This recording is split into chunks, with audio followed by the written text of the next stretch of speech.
vamos a seguir con nuestro tema, el reino de Dios y sus requisitos.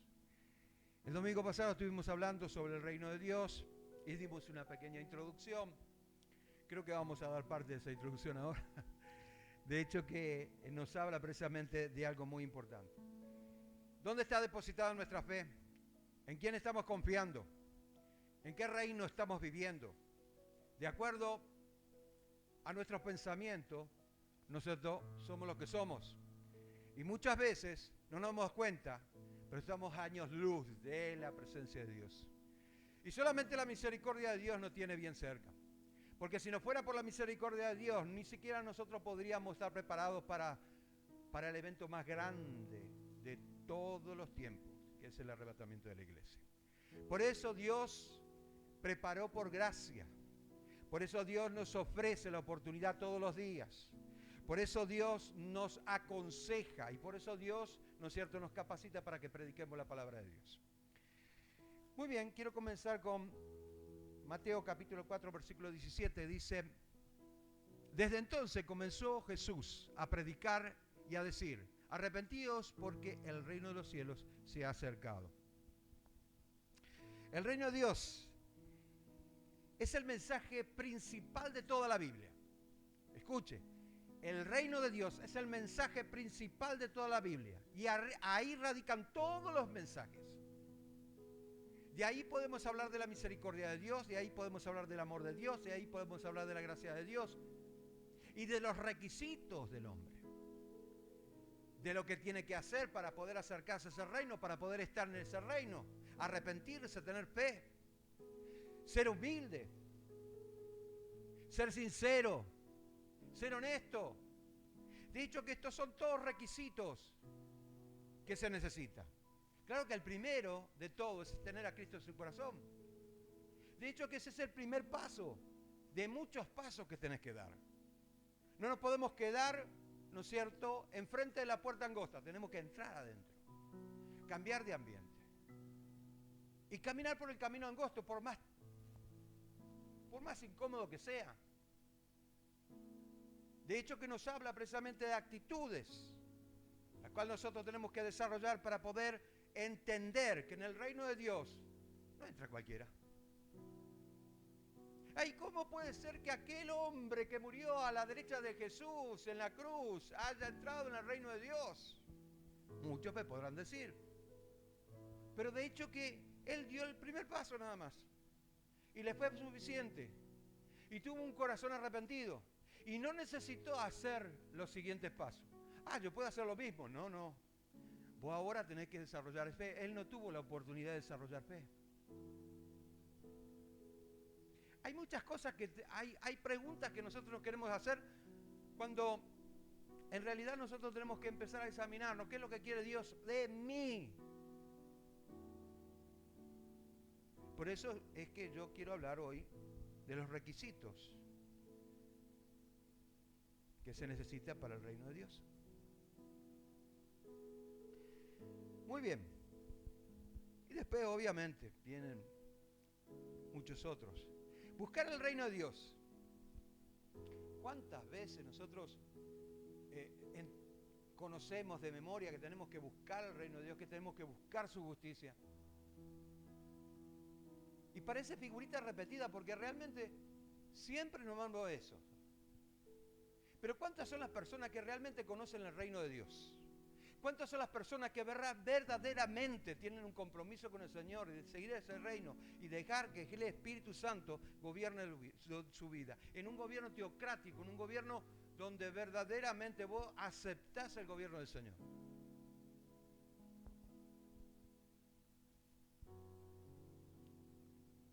Hoy vamos a estar tratando ese tema, de lo que Dios anhela para ese pueblo. ¿Qué es el reino? ¿Qué es un reino? El reino es aquel territorio cuyo habitante está sujeto al rey. Entonces podemos decir que en el reino, el rey es el que ejecuta y el que tiene dominio. No estamos hablando de democracia. No estamos hablando de eso. La libertad que te da el rey es por su propia voluntad, no es porque vos tenés derechos, sino porque Él te permite que seas libre. Es diferente, es distinto, completamente distinto. Y muchas veces nosotros decimos, pero bueno, el reino de Dios es democrático. No, mentira del diablo, no es democrático. Pero ¿y cómo yo puedo elegir? No, estando acá vivo, vos tenés que elegir. Porque te da opciones, pero para entrar en el reino de Dios, tenés que permitir que Él te gobierne. Ahora bien, entendiendo esto, podemos decir que el reino de Dios es espiritual. Es lo que muchas veces digo. Dije ya, prédicas pasadas, que cuando Jesús vino a predicar el reino de Dios lo hizo, ¿no es cierto?, para que la gente pudiera entender que el Mesías tenía que venir precisamente a establecer el reino de Dios en los corazones.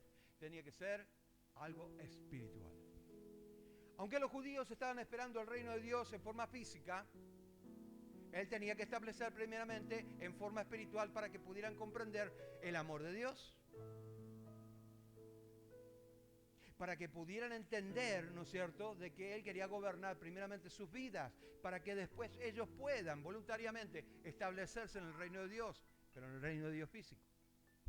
Y para esto, ¿no es cierto?, tiene que suceder varios eventos, entre ellos las señales antes de la venida de Cristo, la gran tribulación, los juicios de Dios, y después, ¿no es cierto?, el Armagedón y el milenio, y por último el milenio. Y en el milenio ya hace su aparición el Mesías. Esa sería la segunda venida de Cristo. No estoy hablando del arrebatamiento. La primera venida de Cristo, acá en la tierra. La segunda venida de Cristo, acá en la tierra también. Para establecer su reino.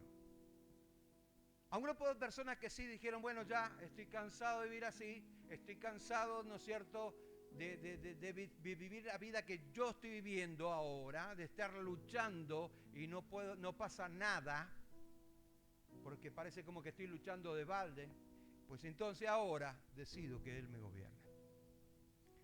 Pero si Él no gobierna tu corazón, mucho menos va a gobernar, ¿no es cierto?, todo tu entorno. Para esto tiene que crear un ambiente, ¿ok?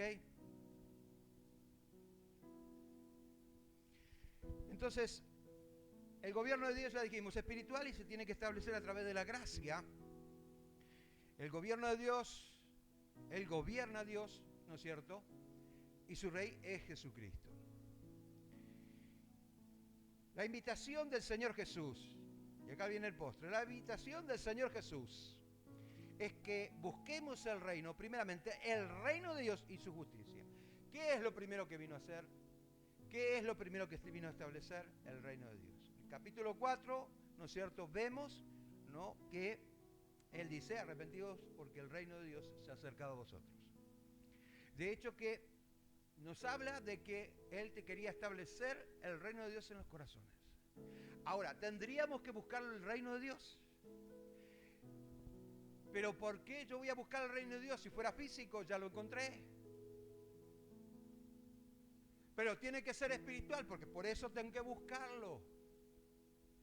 Y buscarlo, ¿no es cierto?, es rendirme al Señor, buscarlo es dejar que Él me gobierne, buscarlo es empezar a caminar por fe, buscarlo es a través de conocer el amor de Dios, buscarlo es a través de conocer la misericordia del Señor, buscarlo es saber que yo no soy merecedor de ese reino. Entonces, la Biblia dice más, buscad primeramente el reino de Dios y su justicia. Y todas estas cosas serán añadidas. Qué tremendo. Y yo creo que podemos hacer un libro de esto, porque realmente hay muchas cosas que sacar. Yo tengo mucha imaginación. Creo que Dios me inspiró por ese lado. A buscar primeramente el reino de Dios. Es como que, bueno, dejate de joder, de andar buscando otras cosas que no sean mi reino. Empezá a confiar de verdad, no confiar en las cosas materiales.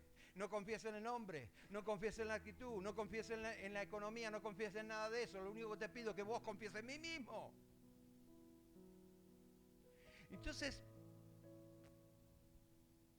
la preocupación del hombre va dirigida a otras cosas.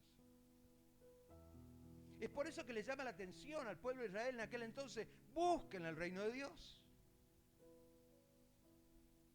Los que no conocen a Dios buscan otras cosas que no edifican, que aparentemente están disfrazadas de bueno, ¿no es cierto?, de algo atractivo, de algo que puede resultar, de algo que puede salir, pero a ciencia cierta vos no sabés.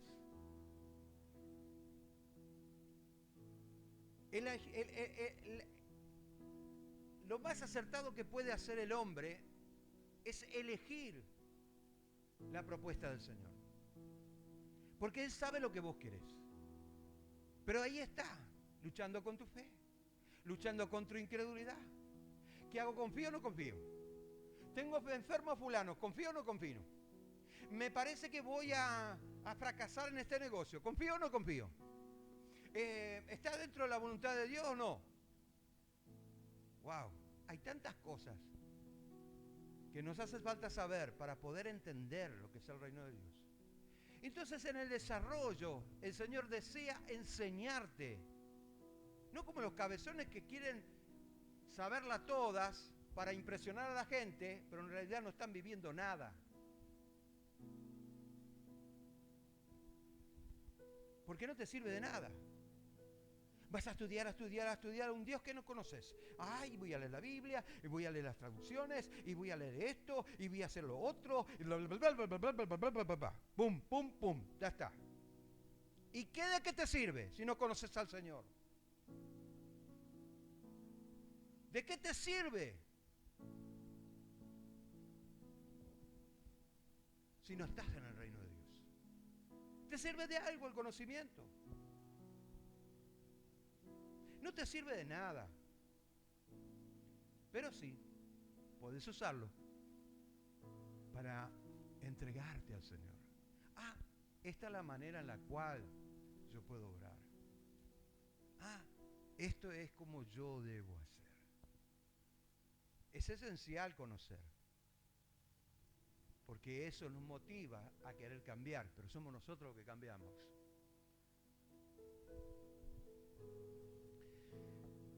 Jesús nos enseña a orar y en la oración dice lo siguiente: vosotros pues, cuando oréis,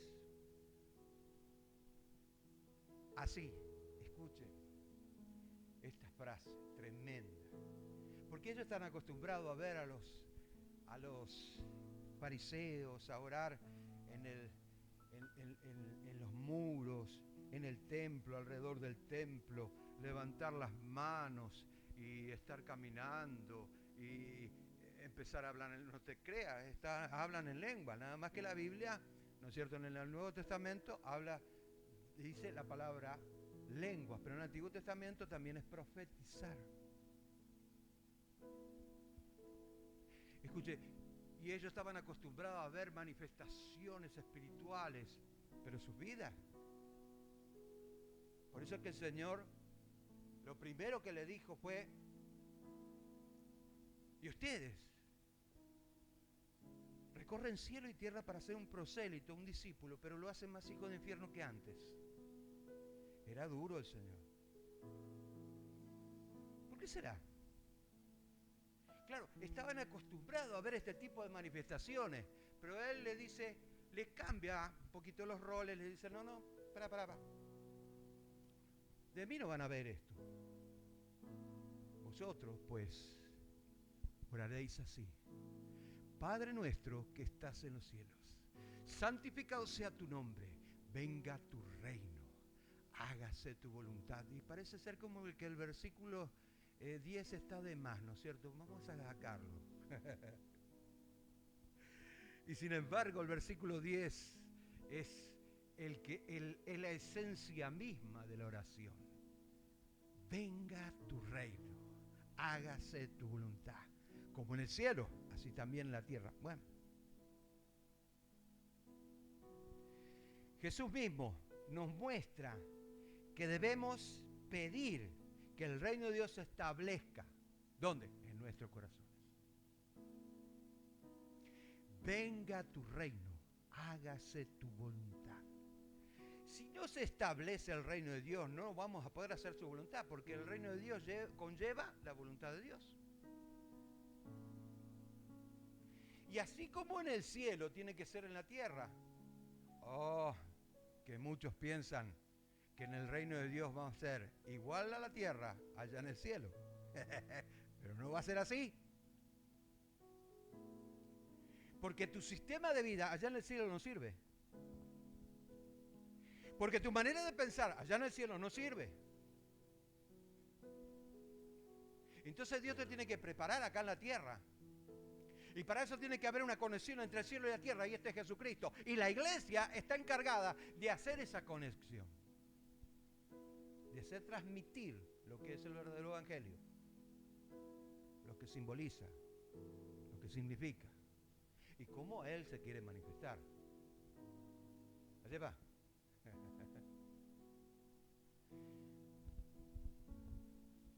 Entonces, en el reino de Dios viene la voluntad de Dios. Y se hace allá en los cielos como en la tierra, exactamente igual.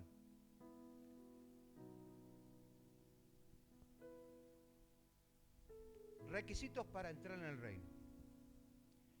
¿Qué es lo primero que leímos? Mateo 4:17 dice, lo primero que dijo, arrepentíos, arrepentíos, porque el reino de Dios se acerca a vosotros. El primer requisito es arrepentirse, cambiar de mentalidad. Arrepentirse es dejar de hacer y darse vuelta y ir a otra dirección. Pero convertirse, ¿no es cierto?, es otra cosa completamente diferente. O podés cambiar de dirección sin convertirte. Entonces vas a vivir arrepintiéndote, pero no va a haber conversión. ¿Cuántos hacen eso? ¿Y cuántos lo toman como una doctrina? Total, si peco, me arrodillo, me arrepiento y ya estoy perdonado. Pero el Señor quiere establecer el reino de Dios en tu corazón. Cambiar de mentalidad. O sea, lo que Jesús quería decir era que cambiara la forma de pensar. Si no, no se puede establecer el reino de Dios. Ya te dije, hágase tu voluntad allá en el cielo como en la tierra. Si fuera al revés sería, hágase tu voluntad allá en la tierra como en el cielo. Y no es así. ¿Sí o no? Entonces uno tiene que cambiar de manera de pensar. Dejémonos de preocuparnos con las cosas materiales. Claro que las necesitamos, pero las cosas materiales tienen que ser una herramienta para poder subsistir en este mundo. Para eso tienen que servir las cosas materiales. Yo no puedo andar desnudo por la calle, tengo que vestirme. ¿Sí o no? Yo no puedo vivir sin comer, tengo que comer. Tengo que tener un techo, tengo que moverme de alguna manera. Pero esas son herramientas. Yo lo tomo como una herramienta. Pero no es la vida en sí. Porque la vida, si se radicara nada más que eso, habría un montón de personas sin depresión, gozosas y alegres en el mundo, pero lamentablemente muchas personas tienen un montón de dinero, pero están en depresión, en angustia, en temores. ¿Por qué? Porque no radican eso. Había un dicho muy viejo que decía, la plata no hace la felicidad, pero te ayuda. Eso le agregó otro, ¿no es cierto? En realidad no hace la felicidad, porque la felicidad no consiste en eso. Te puedes alegrar, pero no consiste en eso. Muy bien.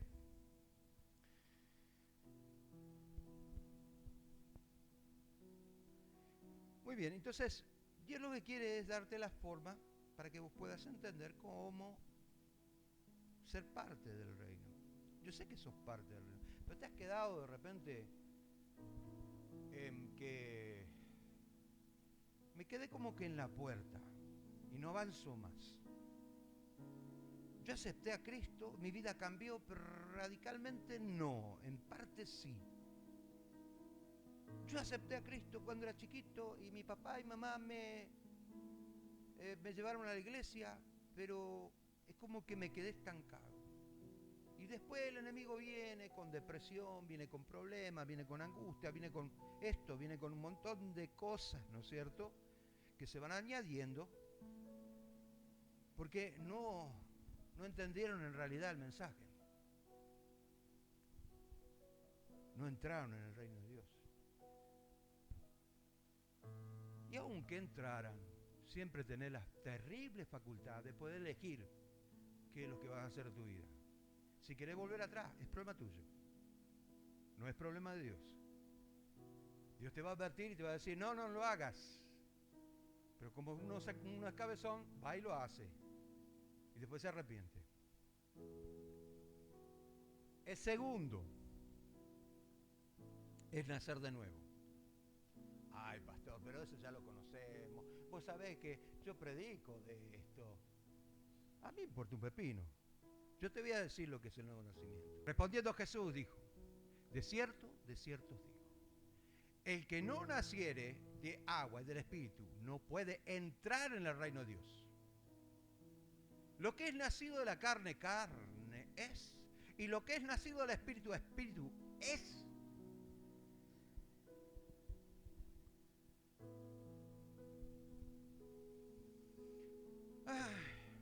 Bien.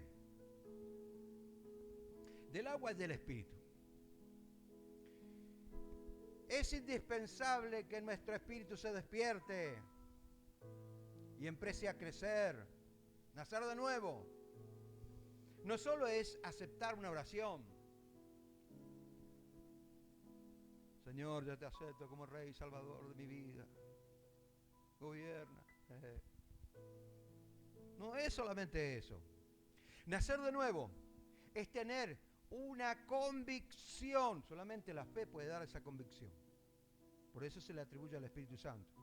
Es un don del Espíritu Santo. Porque es el único adherente que te introduce en la esfera espiritual. Convicción plena de que debe empezar a transformar tu vida conforme a la palabra de Dios que representa el agua. El agua y del Espíritu. Primero viene el sacudón.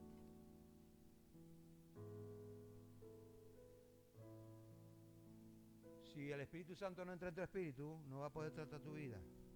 Pero luego, tú tienes que elegir. ¿Qué voy a hacer de mi vida espiritual? Depende de vos.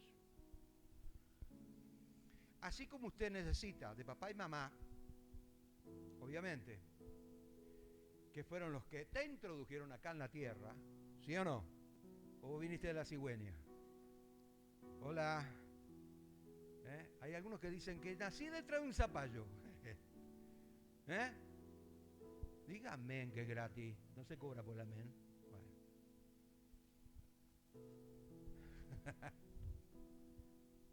Asimismo, nacer del Espíritu te introduce en la esfera espiritual, en el reino de Dios. Es necesario. Tercer requisito es ser un niño. Wow. Y se llamó Jesús a un niño y lo puso en medio de ellos y dijo, de cierto os digo que si no volviere y hacéis como niño, no entraréis en el reino de los cielos. Ahora, ¿qué es ser un niño? ¿Qué es lo que quiso decir el Señor? ¿Qué niño? Tengo que andar con la tontería de vuelta. Miremos algunas características de los niños. Los niños, dependientes de Dios. Todo niño depende de sus padres terrenales porque no tienen la facultad o la destreza para vivir en forma independiente. No es que nació, pum, lo tiraron allá, ya está, arreglate. sino que incluye el desarrollo, la enseñanza, la disciplina. Eso se lo tiene que dar el Padre. Como cristiano, a pesar de la adultez que tengamos, tenemos que ser niños en cuanto a vivir una vida totalmente dependiente de Dios. Totalmente dependiente de Dios. ¿Y quién no lo sabe, pastor? Y vos podés saber muchas cosas, pero de ahí que lo practiqué, queda como de acá a la luna, más o menos. Bien. Juan capítulo 15, versículo 5, un pasaje conocido. Hoy voy a dar todos pasajes conocidos. Yo soy la vid, vosotros sois los pámpanos. El que permanece en mí, coma, y yo en él, coma, este lleva muchos frutos. Punto y coma. Upa. Y acá tenemos un tema. Permanecer en él es una cosa, pero que él permanezca en nosotros es otra. Bien diferente. Porque podemos decir, soy cristiano, podemos decir, yo tengo fe, podemos decir, yo creo en Dios, podemos decir muchas cosas, pero del dicho al hecho hay mucho trecho. Y yo creo que si la persona no solamente permanece en él, tiene que permitir que él permanezca a través de la persona del Espíritu Santo, que es el segundo paracleto, en nosotros. ¿Para qué? Para manifestar el reino de Dios. ¿Entendió? Porque separado de mí nada podéis hacer. Y es verdad. Hay algunos zapallos que salen de la voluntad de Dios y quieren predicar la palabra de Dios, pero sin la unción del Espíritu Santo, y obviamente lo que hace es confusión. Confusión, confusión, confusión, confusión. ¿Cuántas personas van a las iglesias y salen de las iglesias tan confundidos y salen de la iglesia, ay, con tanta esperanza, qué lindo que estuvo, qué bueno que estuvo, tocó emocionalmente, ¿qué predicó el pastor? No sé, pero estuvo tan lindo. Y llegan a su casa con una convicción, la misma convicción que tenían antes, porque no cambian. Ahora, es diferente cuando vos tenés la oportunidad de poder elegir. O cambio o no cambio, pero depende de mí. No por error del predicador. Es diferente, ¿verdad? Por tanto, ser niño es vivir agarrados del Señor, agarrados, dependientes de Él, en todo momento y todas circunstancias. Segundo, confianza en Dios. Los niños confían en sus padres, porque ellos obviamente le dan protección, le dan amor, ¿no es cierto? Le dan comida, seguridad. Entonces están esperando en sus papás, su papá y su mamá, que estén ahí presentes, porque dependen de ellos. ¿Dependemos así de Dios? Si nuestros padres terrenales, siendo imperfectos, cuidan así a sus hijos, ¿cuánto más nuestro Padre Celestial, ¿no es cierto? Si confiamos en Él, va a cuidar de nosotros. Pero como dije al principio, del dicho al hecho hay mucho trecho.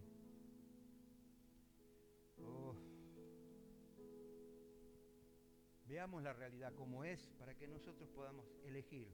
Mateo capítulo 7, versículo 9 al 11 dice: ¿qué hombre hay de vosotros que si su hijo le pide pan le dará una piedra? ¿Será que alguno le dará una piedra? ¿O si le pide un pescado le dará una serpiente? Pues si vosotros, siendo malos, saber dar buenas dádivas a vuestros hijos, ¿cuánto más vuestro Padre que está en los cielos dará buenas cosas a los que le piden? Los que le piden tienen que ser hijos de Dios. ¿Qué dice la Biblia? Porque esto, acá hay que entretejer un poquito, hay que hacer un poquito de hermenéutica. ¿Qué dice la Biblia? Dice en Juan capítulo 1, versículos 12 y 13, creo que hasta el 14. No, 12 y 13, por ahí. No me acuerdo bien. Bueno, A los suyos fue y los suyos no recibieron, mas a todos los que le recibieron dio potestad de ser hechos hijos de Dios, los cuales no fueron engendrados de carne y sangre ni de voluntad humana, sino de Dios. Qué bueno. Entonces es para los hijos de Dios, los cuales no fueron engendrados de carne y sangre. ¿Se acuerdan que hablé de la conversión, no? Bien. Tercero, facilidad para perdonar. Ay, ay, ay, ¿en qué problema me metí? ¿Cuántas veces vemos a los niños que se agarran ahí, se pelean, se rompen todo, se arrastran de acá para allá? ¿Verdad o no? ¿Quién no fue el niño? ¿Quién no se agarró? Entonces, ¿pero qué? ¿Al rato qué? Al rato estaban jugando de vuelta, ¿sí o no? Al rato estaban jugando de vuelta. Y quizá los padres dicen, pero ay, tu hijo le pegó a mi hijo, y se agarra y tal, no se hablan por un año. Y ellos la solucionaron en 5 minutos. ¿Eh? Qué espíritu de humildad, ¿no? Esta es una gran enseñanza para los grandes de edad, porque hay algunos que son grandes de edad. Entonces es una gran enseñanza para nosotros. Tenemos que aprender a perdonar sin rencor, porque eso de andar olvidando es muy difícil. Las ofensas que nos han hecho y queremos vivir una vida de bendición, ¿sí o no? ¿Quién no quiere vivir una vida de bendición? Y para vivir una vida de bendición tenemos que arreglar las cuentas. Santiago capítulo 5 versículo 16 dice, confesad vuestras ofensas, algunos a otros, orad unos por otros. Ahí está, ahí ya vos muerto. Está bien que te perdonen, pero tengo que orar por vos, dejá joder. No, orá por qué pediste, por aquel que te pidió perdón, orá también. Oren, unos a otros. Bueno, para que seáis sanados. Esto es sanidad interior. Para que seáis sanados. Entonces la oración eficaz del justo puede mucho.